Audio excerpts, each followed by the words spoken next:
Hello, our dear high guest speakers. Hello, dear journalists and everyone who is watching us online. Ukrainian Crisis Media Center is starting its working day, and I announce about starting of the press conference by the United Nations Independent International Commission of Inquiry in Ukraine. Please, word to you. Ladies and gentlemen, dear journalists, good morning and welcome to the first press conference of the Independent International Commission of Inquiry on Ukraine. This press conference will last about 45 minutes.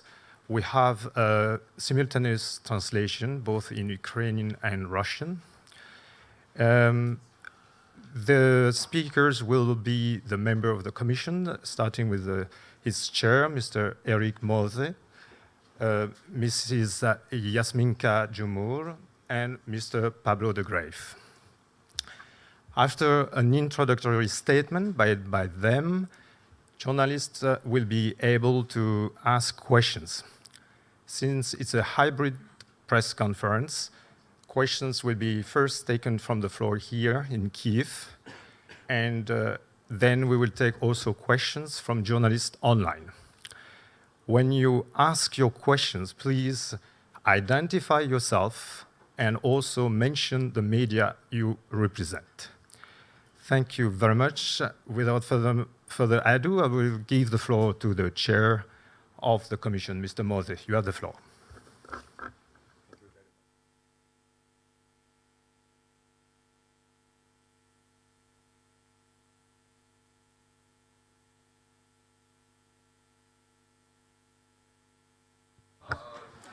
On behalf of the Commission for Ukraine, composed of Erik Møse, Chair, Jasminka Džumhur, and Pablo de Greiff, I want to welcome you to this press conference at the end of the first mission of the Commission in this country. The Human Rights Council set up the Commission to investigate alleged violations and abuses of human rights and violations of international human rights and international humanitarian law, and related crimes in the context of the Russian aggression against Ukraine, with a view to ensuring accountability. On 12 May 2022, the Human Rights Council also requested the Commission to address the events that took place in late February and March this year in 4 specific regions of Ukraine. Consequently, the Commission has, during this 10-day-long visit in Ukraine, given priority to Kyiv city, Pushka, Irpin, Kharkiv, and Suma. In Kyiv, we met with representatives of the Ukrainian Parliament, of several ministries, and with the Prosecutor General, whom we have also met previously. The purpose of these visits was to exchange information of relevance to the committee's mandate and to facilitate future investigations. We also met with several Ukrainian NGOs that provided valuable inputs to our work. During the visit to Bucha, Irpin, Kharkiv, and Sumy, the Commission met with local authorities as well as civil society organizations, both of which provided significant assistance. Furthermore, the Commission received accounts from individuals who shared their painful stories. Although far from fully staffed, the Commission's first visit was very productive.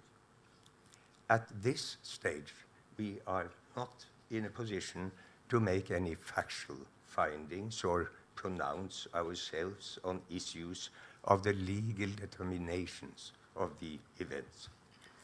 However, subject to further confirmation, the information received and the visited sites, destruction, may support claims that serious violations of international human rights law and international humanitarian law, perhaps reaching war crimes and crimes against humanity, have been committed in the area. In Bucha and Irpin, the Commission received information about arbitrary killings of civilians, destruction and looting of property, as well as attacks on civilian infrastructure, including schools. In Kharkiv and Sumy region, the Commission observed the destruction of large urban areas, allegedly as a consequence of aerial bombings, shelling, and missile strikes against civilian targets. Excuse me, could we probably have the English language for those people who are following on Zoom, because we just have the Ukrainian translation at Sorry, this moment. 1 second, technical difficulty. We will check it right now.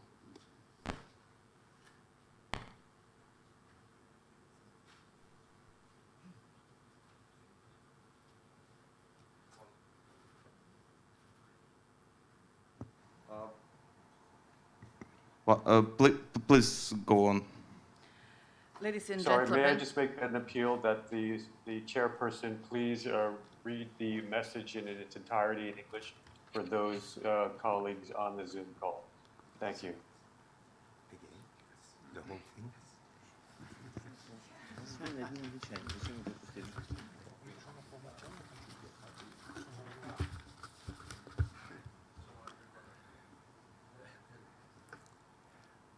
On behalf of the Commission of Inquiry for Ukraine, composed of Erik Møse, Chair, Jasminka, Džumhur, and Pablo de Greiff, I want to welcome you to this press conference at the end of the Commission's first visit to the country.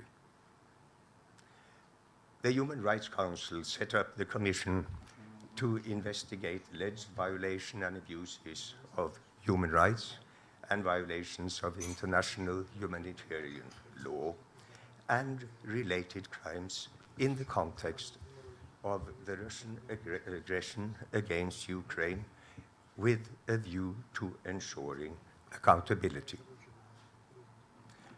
On 12 May 2022, the Human Rights Council also requested the Commission to address events that took place in late February and March in 4 specific regions of Ukraine. Consequently, the Commission has, during this 10-day-long visit in Ukraine, given priority to Kyiv City, Bucha, Irpin, Kharkiv, and Sumy. In Kyiv, we met with representatives of the Ukrainian parliament, of several ministries, and with the prosecutor general, whom we have also met previously. The purpose of these encounters was to exchange information of relevance to the Commission's mandate and to facilitate future investigations. We have also met several Ukrainian NGOs that provided valuable inputs to our work. During the visits to Bucha, Irpin, Kharkiv, and Sumy, the Commission met with local authorities as well as civil society organizations, both of which provided significant assistance. Furthermore, the Commission received accounts from individuals that shared their painful stories. Although far from fully staffed, the Commission's first visit was very productive.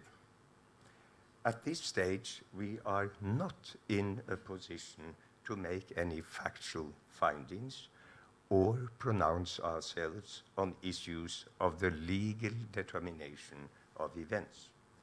However, subject to further confirmation, the information received and the visited sites of destruction may support claims that serious violations of international human rights law and international humanitarian law, perhaps reaching war crimes and crimes against humanity, have been committed in the areas.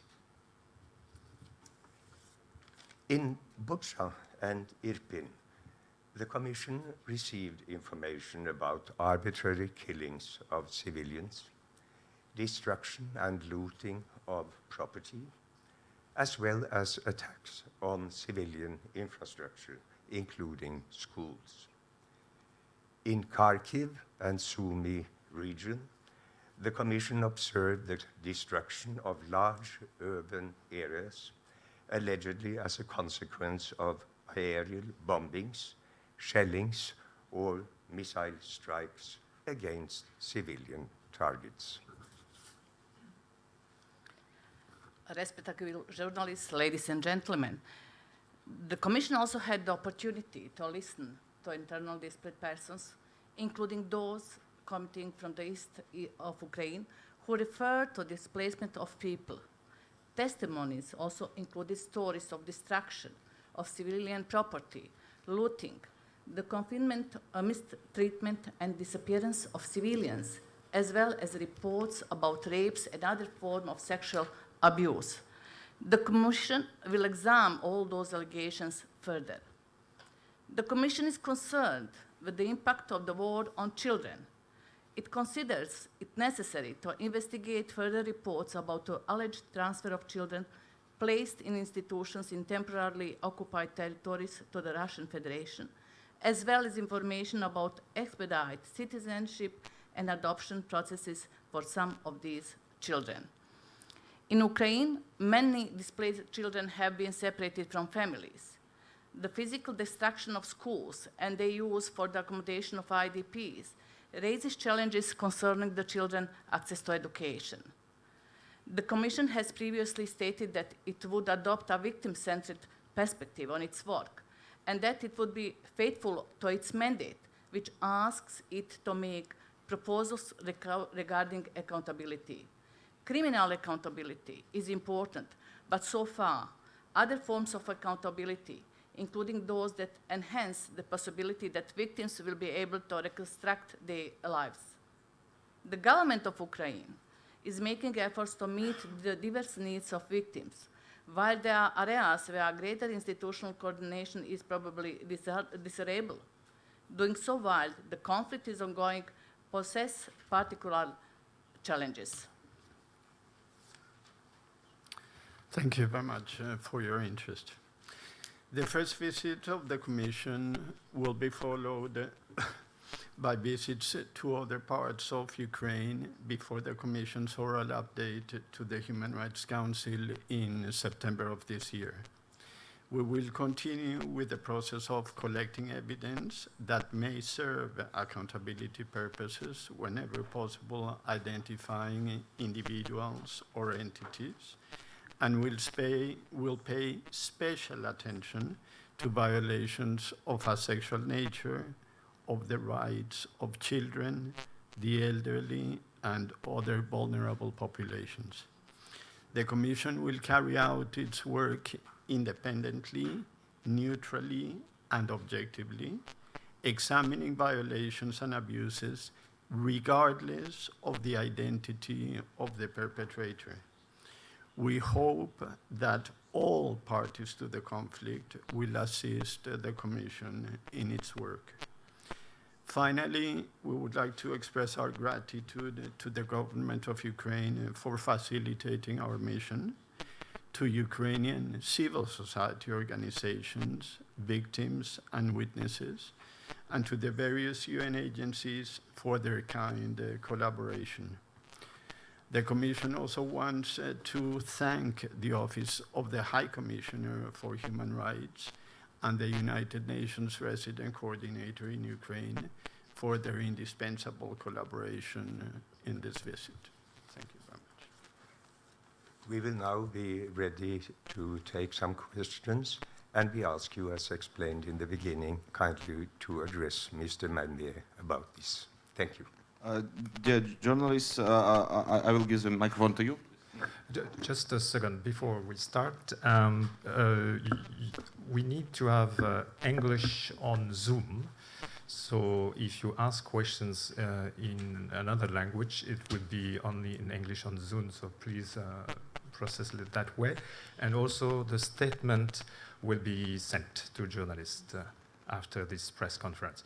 So please, we'll take the first questions. Identify yourself and your media. Thank you. Michael Voss from CGTN. Russia has consistently denied that it's targeting civilians and has called this talk of killing of civilians and mass graves fake news. What is your reply to that? We note that that has been the position.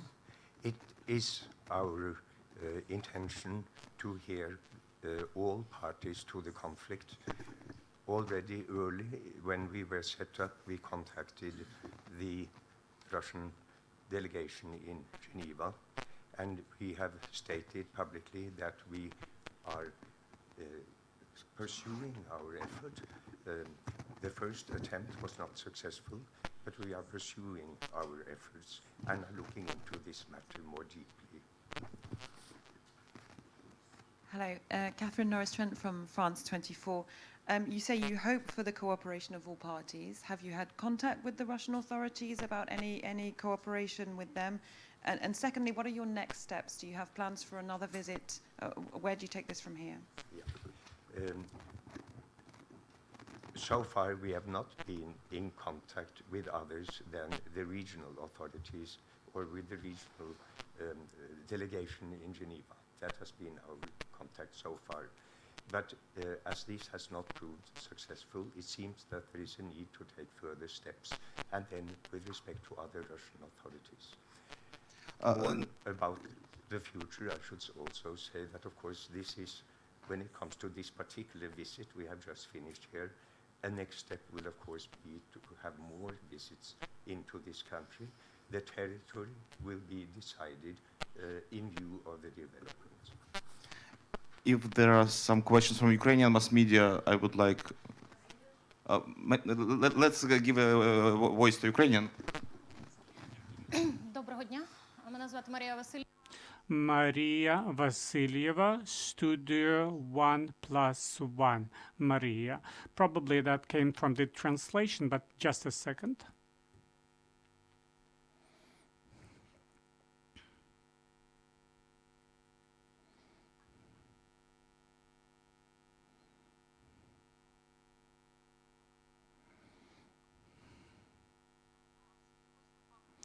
In your statement, you mentioned that there are violations, sort of like incorrect parking, but not mass murders, burning women, killing elderly people, mass destruction, and raping and killing children.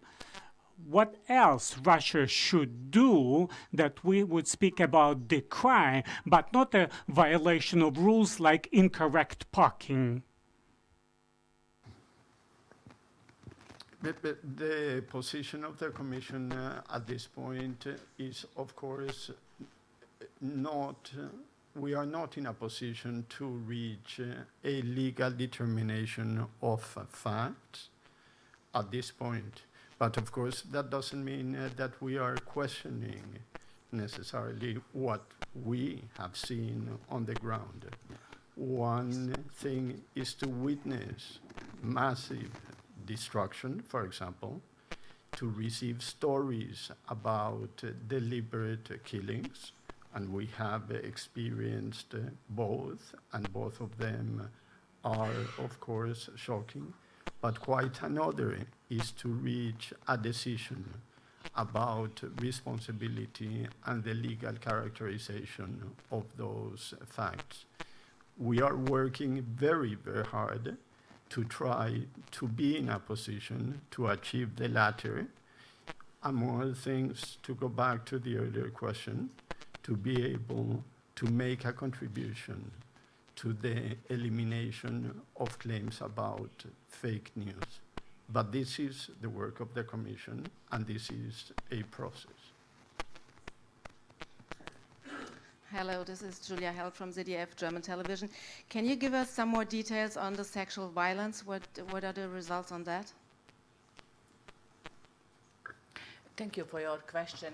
To be honest, during of our visit, we received several testimonies on few cases which happened, but further investigation, as we said, will be taken to provide proper evidences. As colleague from Ukrainian media asked about process, you must understand that 10 days... Is it okay? Sorry, please go on. That 10 days, our visit, preliminary visit, to collect first evidences and to establish communication with all actors involved in some way and engaged in conflict is not sufficient, and we are definitely will continue our investigation in next months and to collect evidences, to preserve them, and to analyze those to come out with conclusion. If we want to eliminate any doubt on that what happened and to be precisely clear on that, we need to do our job properly. Otherwise, our job will be unsuccessful. Please, dear journalist, last question from the press center. Okay. Andrea Lucchetta from Rai TG1. I have two questions. First, what do we know about the abuses against children? And secondly, I imagine it is too early to state if this was part of a tactic employed on the ground or if it was made by rogue units. Testimonies which we received during of our visit and also other evidences saying that there is a significant number of children disappeared on temporarily occupied territories, particularly children from institutions. But having in mind that there is not clear evidences of missing persons globally on territory of Ukraine, and that there is no possibility in this stage to have approach to temporarily occupied territories, it is very difficult to confirm those evidences. And definitely there is no doubt of that information related to missing persons from institutions are there. But also information on that where those children some information indicates that they were transferred on territory or temporarily occupied territories or on Russian Federation, and they are given citizenship. Therefore, for us, it's extremely important to establish communication with Russian Federation authorities, and definitely it is very important for all sides involved in conflict if we want to deal together with truth and justice, and I'm sure that we will have successful communication in the future with the Russian Federation side. Thank you very much. And now we go to the section of questions from Zoom, from Geneva journalists. So please. Yes, I give the floor to Mr. Jan Dirk Heberman, please. Yes, good morning. Can you hear me? Yes, we can. Yes. Yeah, Jan Dirk Heberman, my name. I write for several German language media based in Geneva at the United Nations. There are several investigations going on, at least 2 UN investigations, the ICC, and several investigations on behalf of national authorities. I was wondering, isn't there the danger that you might duplicate your work? And secondly, isn't there the danger that Russia will take advantage of reports and findings which are not compatible, which are different? Isn't there a danger? Thanks. This was a very pertinent question in the sense that, given the fact that there are so many international instances as institutions, as well as regional institutions and national institutions, prosecutors in several countries, there is indeed a risk of overlapping, and not only that, but also a risk of re-traumatization of witnesses if they are heard by too many investigators. So this has really been a problem we have been concerned about since the beginning, and I know that that concern is widespread along those who participate in these processes. We have tried to establish contact, in particular with ICC, in order to avoid overlapping and have some kind of modalities, contact in order to find some division of work or at least some information exchanged about what is happening in order to reduce that risk what we are talking about. Whether there will be different findings remain to be seen by all these. I note that the mandate of all these institutions are to some extent quite different, and that reduces to some extent the risk that there will be large discrepancies. Our mandate, for instance, is very wide. It covers many fields of law, not only criminal responsibility like the ICC, but also human rights and other fields mentioned in the resolution. And this, in a way, gives an opportunity to fine-tune each institution's best way to make a contribution according to its strength to clarify what happened.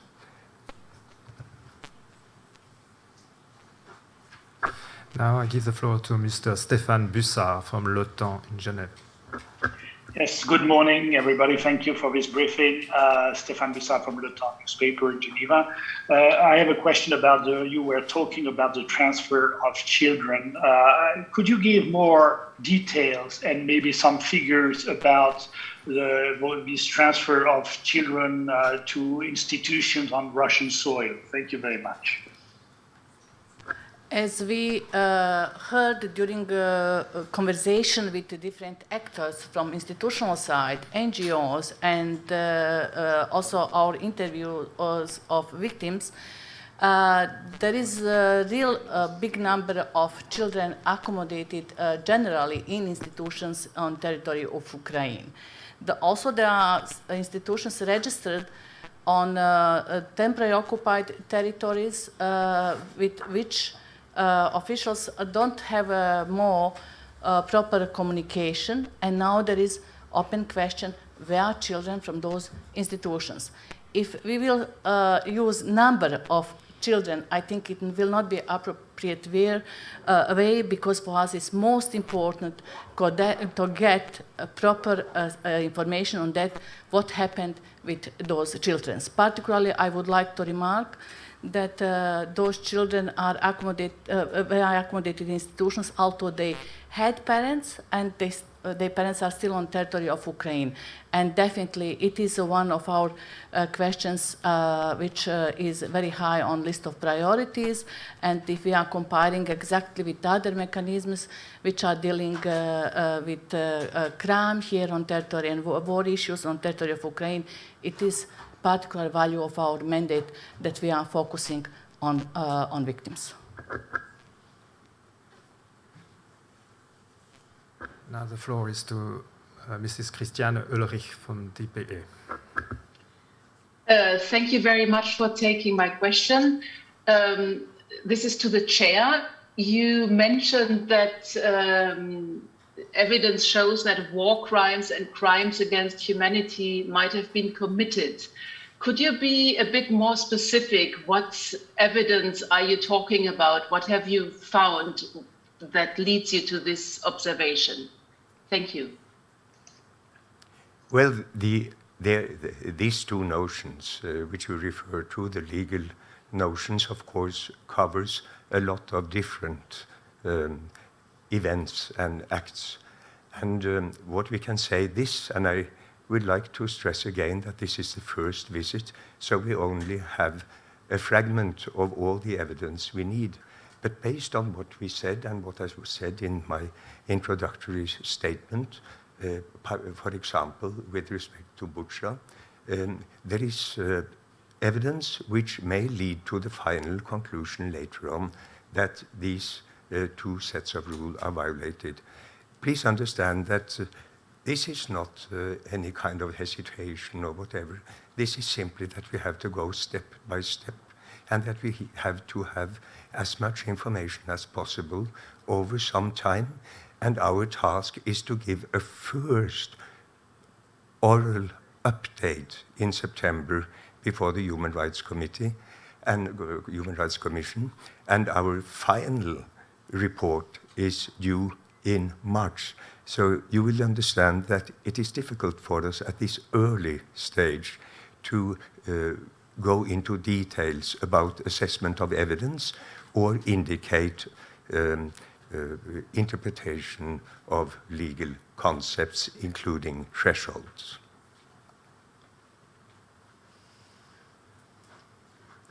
Since there are no further questions on Zoom, is there anyone in the room who want to ask a question?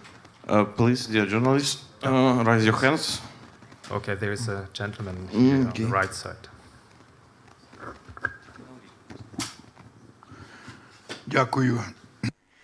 Thank you for this opportunity to ask a question. I'm the speaker of Ukrainian community defending its right to have the full representation of our nation among other nations of Ukraine. So my question, in this multifaceted and declared war, the main essence of this war is against ethnic Ukrainian as a community. Moscow is not saying that it's going to destroy the Armenians in Ukraine or Jews in Ukraine or Buryats in Ukraine. This is a war against Ukrainians. So is there this understanding in the international organizations, or is there some effort to pretend that this is against humans in general?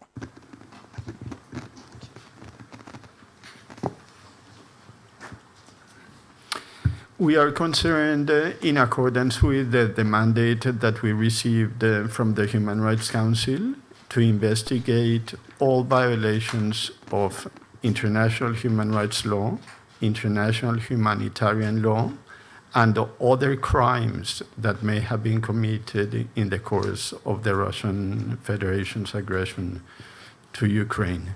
That is the mandate. That mandate accommodates many different types of violations and of crimes, including violations that target vulnerable populations, but also violations that are of a more systemic nature and that obey patterns in which we are very interested in gaining clarity about. So how to characterize the nature and the specific target of the violations that have taken place is not something that we are ready to do at this point, but that the framework within which we are operating will allow us to do when we complete our work. And we will be in a much better position to determine which attacks have targeted particular groups, which attacks have targeted general populations, which have targeted institutions, etc. We are not limited by our mandate.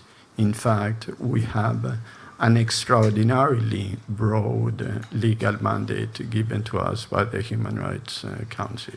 And that is an advantage, and the Commission is determined to try to make the best use of the breadth of its mandate for the sake of clarifying the events that took place in Ukraine. We can take one more question.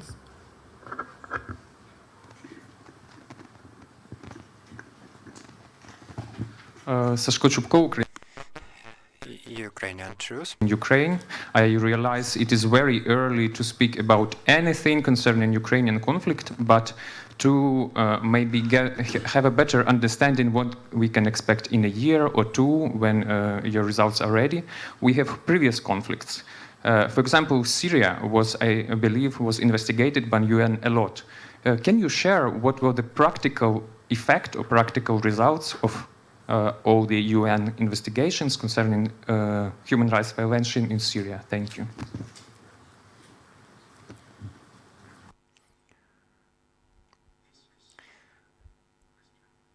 Which is actually outside our mandate. And we are here to deal with our experiences after the visit in Ukraine following the 2 resolutions by the Human Rights Council. And we will, of course, limit ourselves to that topic.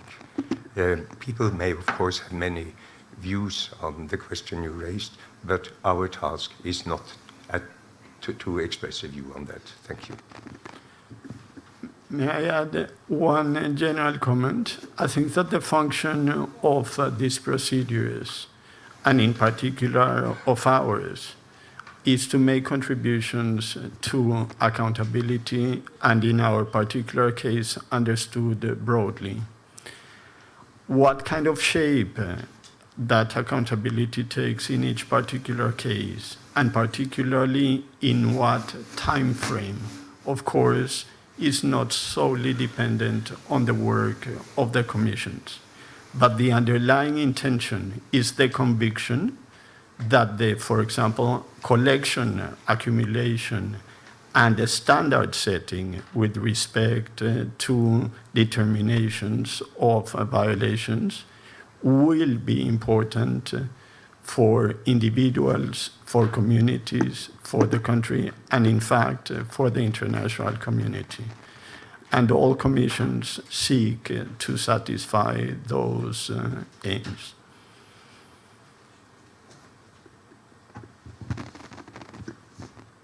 Okay, there is no more question on Zoom. Okay, one last question in the room, and that will be the last one. Thank you.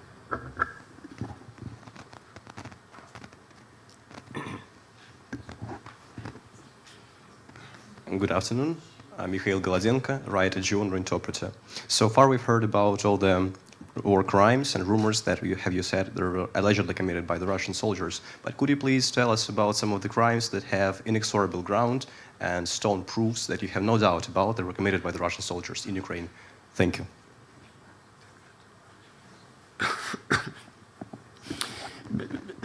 The question for us at this point has nothing to do with doubt about any of the reports that we have received, the testimony that we have heard, or the places that we have visited.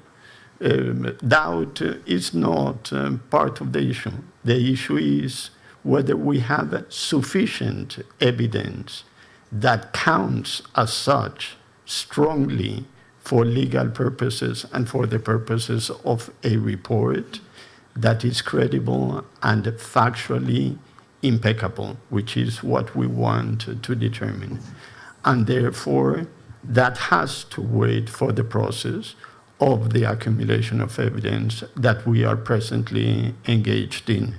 But I would like to stress this fact because you mentioned whether commissions were treating violations as if they were akin to parking violations. And of course, we are not. What we have witnessed is something that everyone has to take very, very seriously, and for which subjective reactions, doubt, or certainty are not the determining factor. The determining factor is whether we have sufficient evidence to establish credibly and indubitably the fact that they took place and that they took place in a particular fashion. But let me reassure you that for none of us, anything that we have seen is remotely similar to a parking violation. This is, of course, an entirely different category of criminality that we are talking about. Sorry, actually, there is another question from Zoom. So, Christian Ulrich. Okay, we'll take perhaps later on last on the floor. Christian Ulrich, bitte. Thank you very much. Are you investigating crimes that might have been committed by Ukrainian soldiers too? And can you give us a bit of a flavor of what you have found so far? Thank you. We simply have to say now that we are now in the process of creating our investigation strategy. We just received some more investigators so that we can start going even more in depth in addition to what we've done so far and in addition to the result achieved during this visit. So I will say that we are considering all possibilities in order to get a complete picture as possible. But to say anything more about exactly what we will choose and how to proceed with those alternatives is still a bit premature. Again, we are now in June. It's September when we are expected to give our oral update, and then it carries out to, it continues to March 2023, as I mentioned a couple of times. Thank you. If I may, I just want to add, in every statement that we have made, starting with the chair's participation in the area formula debate at the Security Council, but also in today's statement, we have argued very clearly that the Commission will investigate violations regardless of the identity of the alleged perpetrator. This is an independent, neutral, objective commission, and we intend to keep faithful to that mandate that we received. And you will note that this was not only mentioned in the ARIA statement, it was mentioned on the 12th of May in the Human Rights Council, and it is mentioned in the statement that will be distributed today, which was given orally. Thank you. Hi, Max Hunder, Reuters. Ukraine says that Russia is deliberately targeting Ukraine's agricultural sector, especially kind of large-scale agricultural infrastructure that allows Ukraine to export vast amounts of food. I noticed that in your remarks so far, you have not specifically mentioned focusing on whether Russia has been deliberately targeting Ukraine's agricultural infrastructure, in particular things like grain storage and things that allow for the export of grain to the world. Is that an area that you'll be focusing on in your investigation? And please expand on that if you are focusing on it. It is very difficult to make statement for press conference and to mention everything what we have evidenced through our first mission. We mentioned under scope of economical, social, and cultural rights. Definitely, this is part of our interest because economical rights are very broad, including infrastructural objects not only related to agriculture and the way of influence war on agriculture system, but also we mentioned the distortion of infrastructure objects related to gas, related to electricity, water, and we received many testimonies of IDPs, other victims on distortion those infrastructure objects.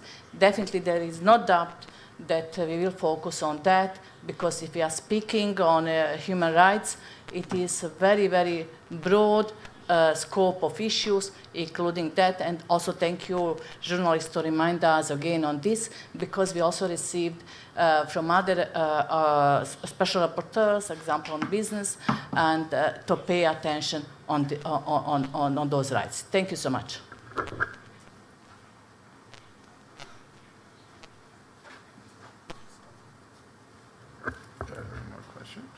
You want to take one more question? I think we would just probably say on behalf of the commissioners that we appreciate that so many of you came today, and we look forward to next time we meet on the press conference after a visit in Ukraine. Thank you.